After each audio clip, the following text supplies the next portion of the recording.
हीच ती पोरं जी 16 वर्षापूर्वी कवळी जार होती, पण पोरी मात्र एकदम हाय तशा आहेत, कारण दाढी मिशांचा संबंध नाही.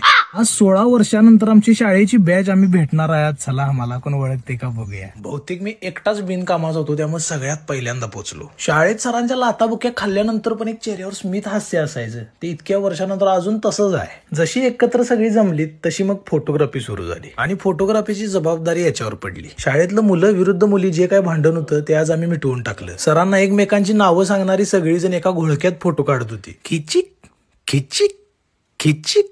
मग आम्ही सगळी बुरजावर आलो. मग शाळेनंतर आतापर्यंत मधल्या काळात काय काय घडलं हे सगळ्यांनी सांगितलं. 97% पोरांच्या आयुष्यात घडलेला मोठा बदल म्हणजे बायको, नवरा, पोर. त्यानंतर गप्पा मारून पोट भरलेला असून पण आम्ही जेवायला आलो. हे पोरग जरा लयच वाळडर आहे, पण हे अजून गुटगुटीत आहे. ह्याच्या चेहऱ्यावरचं तेज पण आहे तसं आहे. शाळेत असताना 2 रुपये 15 दिवस पुरवून खाणारी पोरं आज 300 रुपयाचं ताट खाणार होते. त्यानंतर मग आम्ही शाळेच्या दारात आलो. हेच ते ठिकाण जिथं आम्ही सगळ्यात जास्त आनंदी क्षण जगलो. शिकलो, भांडलो, खेळलो, रडलो, हसलो. भले ते क्षण परत येणार नाहीत, पण ते क्षण, त्या आठवणी परत ताज्या करण्यासाठी हे गेट टुगेदर. आणि हा, मोबाईलमुळे माणूस माणसापासून लांब होत चालला हे जरी खरं असलं, पण या मोबाईलमुळेच आम्ही भेटलो, परत लहान झालो. लय भारी वाटलं. हे 3-4 तास आम्हाला भेटण्यासाठी जरा लईच कमी पडले.